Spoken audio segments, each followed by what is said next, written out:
Hello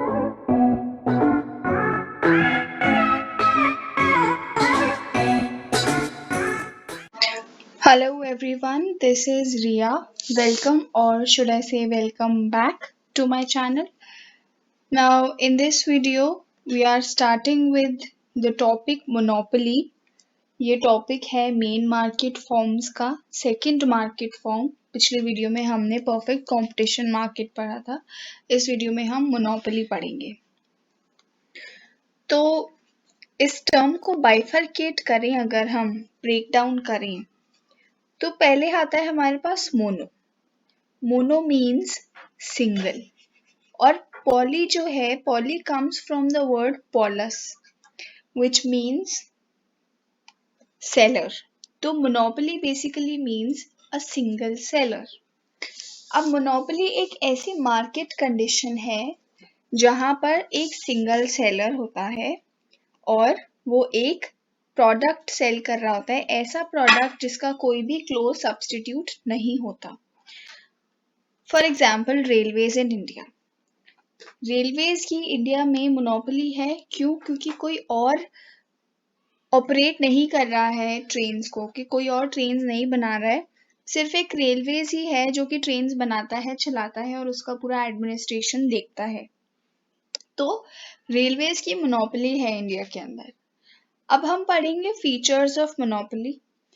पिछले वाली market form में, परफेक्ट कंपटीशन मार्केट में, हमने फीचर्स की इम्प्लीकेशंस भी देखी थी, लेकिन इधर एज सच कुछ ज़्यादा इम्पोर्टेंट इम्प्लीकेशंस नहीं है.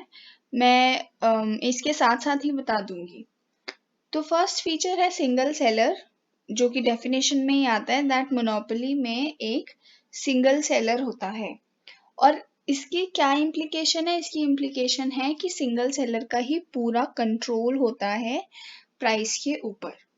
सिर्फ सेलर ही प्राइस को इन्फ्लुएंस कर सकता है और कोई नहीं कर सकता. तो वो यहाँ पर प्राइस टेकर नहीं है, वो प्राइस मेकर है. Next, no close substitutes. कोई भी क्लोज सब्स्टिट्यूट नहीं है गुड के. अगर क्लोज सब्स्टिट्यूट्स होते तो मोनोपोली होती ही नहीं. लोग स्विच कर लेते ना दूसरे सेलर्स के पास, तो इसलिए यहाँ पर कोई क्लोज सब्स्टिट्यूट्स नहीं होते. The third feature is restrictions on entry and exit. Monopoly इसलिए होती है क्योंकि उस मार्केट के अंदर एंटर करना, और उस मार्केट में अगर आप एंटर कर गए हो तो वहां से एग्जिट करना बहुत डिफिकल्ट होता है. फॉर एग्जाम्पल, अब रेलवेज ही ले लेते हैं. रेलवे सारा एडमिनिस्ट्रेशन संभाल रही है, कंस्ट्रक्शन से लेके रिपेयर करना और सब कुछ. इजी नहीं है किसी और के लिए सडनली इस मार्केट में एंटर करके ट्रेन्स मैन्युफैक्चर कर देना या ट्रैक्स लगा देना. या फिर रेलवेज के लिए अभी इजी नहीं है. अगर रेलवेज चाहे भी तो वो अपने काम को बंद नहीं कर सकता. तो there are restrictions on entry and exit, और there are two types of restrictions. एक होती है लीगल रिस्ट्रिक्शंस और एक होती है नेचुरल रिस्ट्रिक्शंस.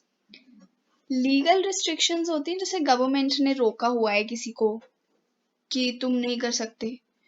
और नेचुरल रिस्ट्रिक्शंस होती हैं जैसे रॉ मटेरियल है ही नहीं अगर एक कंट्री में, तो वो कोई ऐसा गुड क्यों मैन्युफैक्चर करेगा, कैसे मैन्युफैक्चर करेगा जिसमें वो रॉ मटेरियल लगता हो.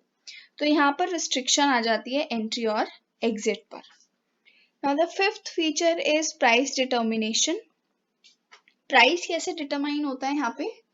I am sorry, price determination नहीं है, वो प्राइस डिस्क्रिमिनेशन है. This is a typing error. Price discrimination.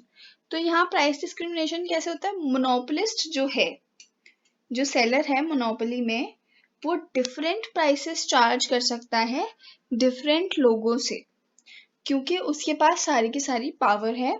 उसी के पास गुड है. अगर जिसे खरीदना है तो उसकी टर्म्स एंड कंडीशंस पे खरीदो, वरना मत खरीदो. तो there is price discrimination. Unlike perfect competition market में क्या था? यूनिफॉर्म प्राइसिंग थी. आप चार्ज करोगे जरा सा भी एक्स्ट्रा प्राइस तो बायर किसी और सेलर के पास चला जाएगा. You do not have the option to discriminate. Now the last feature is price maker, ये हमने देख लिया. The monopolist himself is the price maker of the good. अब हम पढ़ेंगे reasons for emergence of monopoly. ऐसी क्या reasons हैं जिनकी वजह से monopoly इमर्ज करती है, आती है एग्जिस्टेंस में. बिकॉज परफेक्ट कंपटीशन मार्केट तो काफी अनरियलिस्टिक है, रियल लाइफ में एग्जिस्ट नहीं करता, बट मोनोपोली एग्जिस्ट करता है.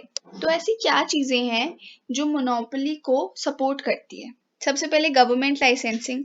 ये हमने रिस्ट्रिक्शंस में भी पढ़ा था कि लीगल बैरियर्स होते हैं. तो गवर्नमेंट लाइसेंसिंग क्या है कि आपको लाइसेंस लेने की जरूरत है गवर्नमेंट से एक सर्टेन काइंड ऑफ बिजनेस में एंटर करने के लिए. For example nuclear weapons. तो न्यूक्लियर वेपन्स या डिफेंस, ये सब चीज़ों का पूरा कंट्रोल गवर्नमेंट के पास है. ऐसे ही कोई भी जाके न्यूक्लियर वेपन्स मैन्युफैक्चर करना स्टार्ट नहीं कर सकता. So that is one reason. Another reason is patent rights. Patent क्या होता है? कई बार कोई एक फर्म या कोई एक साइंटिस्ट, कोई भी एक इंसान जिसने कि कुछ इन्वेंशन किया है जो पहले नहीं हुआ, तो उसे उस इन्वेंशन के लिए एक पेटेंट मिलता है और उस पेटेंट की एक लाइफ होती है. मतलब सपोज 5 इयर्स का पेटेंट है, तो उस पेटेंट लाइफ में क्या होगा कि अगर किसी को भी वो गुड मैन्युफैक्चर करना है जिसका इन्वेंशन किया है, तो उसको परमिशन लेनी पड़ेगी उस इन्वेंटर से. So that is that. Then we have cartel. Cartel क्या होता है? कार्टेल होता है कि जब कुछ इंडिविजुअल आइडेंटिटीज, एनीवे पावरफुल होती है ये इंडिविजुअल आइडेंटिटीज. आइडेंटिटीज से मेरा मतलब है फर्म्स या मैन्युफैक्चरिंग यूनिट्स. बेसिकली ये इकट्ठे एक साथ आ जाती हैं, अपना आउटपुट को कोऑर्डिनेट कर लेती हैं. क्यों? क्योंकि ये इस मार्केट को पूरा कंट्रोल करके रखना चाहती हैं. फॉर एग्जाम्पल जो ऑयल, जिन कंट्रीज में ऑयल मिलता है, जैसे यूएई या सऊदी अरेबिया, कुवैत, कॉन्गो, ये सब यहाँ पर क्रूड ऑयल मिलता है ना, और इनके पास रॉ मटेरियल अबंडेंस में है क्रूड ऑयल. तो इन्होंने अपनी एक ऑर्गेनाइजेशन बनाई हुई है, organisation of petroleum exporting countries, जिसे हम शॉर्ट में कहते हैं ओपेक. अब ओपेक जो है ना, ये साथ में कोऑर्डिनेट करके प्राइस सेट करता है पेट्रोलियम का, और मोनोपोली बना के रखी हुई है बाकी की कंट्रीज के लिए. So this was an example of cartel. Next, control on raw material. अगर किसी के पास रॉ मटेरियल ज़्यादा है या फिर उसके पास कंट्रोल है रॉ मटेरियल पे, तो वो खुद ही सब उसको यूज़ कर लेगा, दूसरों को यूज़ नहीं करने देगा, और उससे क्या होगा, उसकी मोनोपोली हो जाएगी उस सर्टेन गुड की मार्केट में. So these were the reasons for emergence of monopoly. Next we have demand curve under monopoly. Demand curve कैसा होता है मोनोपोलिस्टिक फॉर्म में? तो सी, नेगेटिवली स्लोप्ड होता है. ये हमें पता है कि अगर यूनिट्स इंक्रीज करनी है, क्वांटिटी सोल्ड इंक्रीज करनी है, तो प्राइस कम करना पड़ेगा. ये मोनोपोली में एप्लीकेबल है. नेगेटिवली स्लोप्ड होता है डिमांड कर्व. यहाँ पे हमारे पास एक्स एक्सिस पे आउटपुट है और वाई एक्सिस पे प्राइस या रेवेन्यू, दोनों ही चीजें. ये है डिमांड कर्व डाउनवर्ड स्लोपिंग. अब MR is less than AR. इस केस में MR हमारा AR से कम होता है, मार्जिनल रेवेन्यू.